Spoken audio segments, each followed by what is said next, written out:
ये गौतम ऋषि की तपस्थली है। भोले बाबा भी ने यहाँ पर तपस्या की थी। सब बैठे रहें, अग्नि दीक्षा की क्रिया पूरी हो रही है। एक दीक्षा है, एक अग्नि दीक्षा है। अग्नि दीक्षा में गुरु अपने प्राण को शिष्य के अंदर समाहित करता है अग्नि के रूप में, जिससे शिष्य के अंदर कुंडलिनी शक्ति जागृत हो जाती है और उसके पाप ताप भस्म हो जाते हैं। शिष्य अपने आप ही अपनी चिता बनाता है और उस पर लेट गया। अपने आप ही अग्नि शरीर जब बाहर निकल गया, उससे ही उस पर लकड़ियाँ रखता है और जला देता है भावना से। जब ये शरीर जल गया पंचभौतिक, तो पाप ताप जल जाते हैं और अग्निमय हो जाता है। सूर्य में प्रवेश करता है, सविता में प्रवेश करता है, सभी चक्रों में प्रवेश करके अज्ञा चक्र में स्थिर होकर के और फिर पार ब्रह्म की सहसार चक्र के द्वारा यात्रा करता है। कहीं भी जा सकता है, कहीं भी आ सकता है। अब पंच भौतिक शरीर के बंधन से परे है। अब शरीर में भी रहेगा तो उसका भान अग्नि शरीर का रहेगा, आत्म शरीर का रहेगा।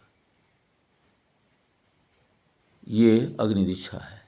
ये बड़ा चारों ओर ये पहाड़ों से घिरा हुआ कैलाश और गौतमी नदी के किनारे गौतम ऋषि की तपस्थली के पास ये अग्नि दीक्षा हो रही है। यहाँ पर अग्निकुंड जल रहा है। बड़े बड़े ऋषियों मनुष्यों ने यहाँ पर तप किया है। ये धूना है। महाअवतार बाबा ने भी यहाँ पर गोपनीय तप किया है। यहाँ कोई आ जा नहीं सकता था। ध्यान करें। असतो मा सद्गमय तामसो मा ज्योतिर्गमय मृत्योर्मामृतं गमय सद्गमय ज्योतिर्गमय अमृतं गमय।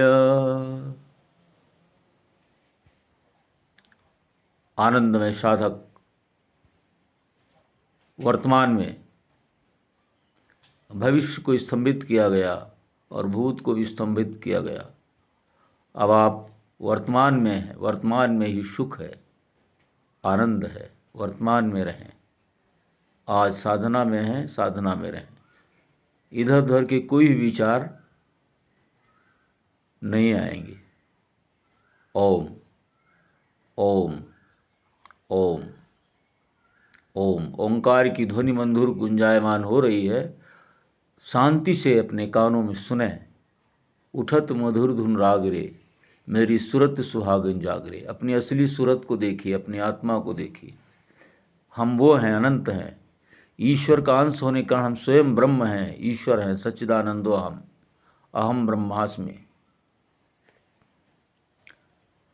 अपने आप को, अस्तित्व को जगाएं तो आपको लगेगा सारी किताबें हमारी पढ़ी हुई हैं और आत्मज्ञान हमारा स्फुरित हो रहा है। और महामाया शक्ति जगदम्बा के महल में हम प्रवेश कर गए हैं, जहाँ चारों ओर ऋषि मुनि बैठे हुए हैं और उनके दरबार में माँ जगदम्बा, गणेश, कार्तिकेय